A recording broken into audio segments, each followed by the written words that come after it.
Does this statement look weird to you? Perhaps you're wondering why a restaurant can't take any more orders when they've just started to open. This is a sample scenario of how local languages and contexts might be mistranslated. And in this example, the message is being translated from Bahasa Indonesia to English.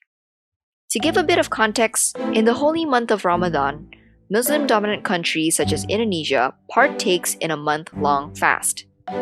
The term local Indonesians use to refer to the time when they break their fast is buka or berbuka, which also means open when not used in that context.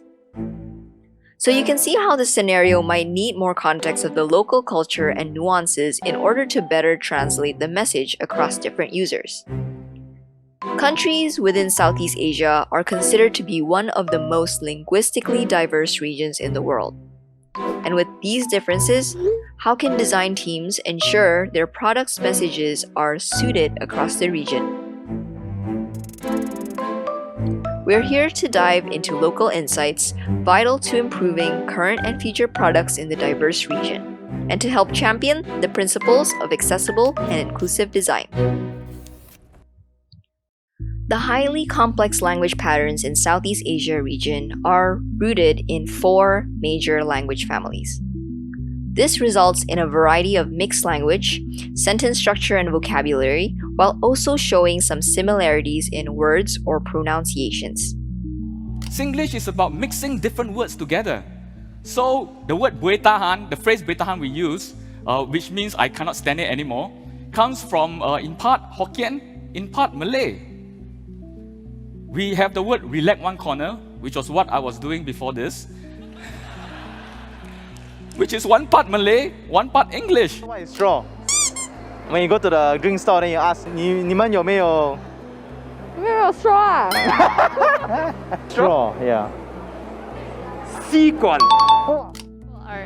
is a combination of English and Tagalog. In the middle of the sentence, pwede kang magtagalog and then switch to English. Parang hindi ko alam naging part na yun ng way ng pagsasalita, especially sa millennial. Let's take a look at Indonesia specifically as a sample. Made up of around 17,500 islands, its geography is believed to be a major factor that affected its language diversity, and placing it as the second most linguistically diverse country in the world. Beyond that, there are more factors to consider that affect their language, such as standard textbook versus conversational Bahasa Indonesia, sub-communities and carried over colonial and immigrant dialects, spoken word versus text languages, slang and social etiquette, and so much more. Then comes carrying the right subtlety of intonation and using them in a way that's in line with local context and culture. With those factors in mind, there's a high probability of mistranslations, growing even more difficult when expanded between countries. So how do you cater to each region's local standards? In addition to avoiding word-by-word translations, understanding the local cultures, communities, and nuances of the words in context is very important. Therefore, involving native consultants might help in the process. For example, Super App Gojek has made immense efforts to implement local insights to their copywriting and messaging. They took it even further to implement casual, text-style languages in their customer driver automated message feature. These considerations to the language element can definitely resonate with its users and create a more inclusive nuance to a product.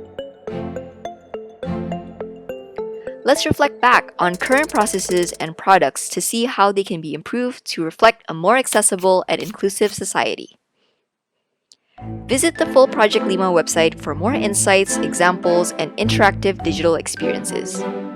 And if you enjoyed this video, go check out our other video in the series where we dive into other topics to understand the challenges for a more accessible and inclusive design in the Southeast Asia region.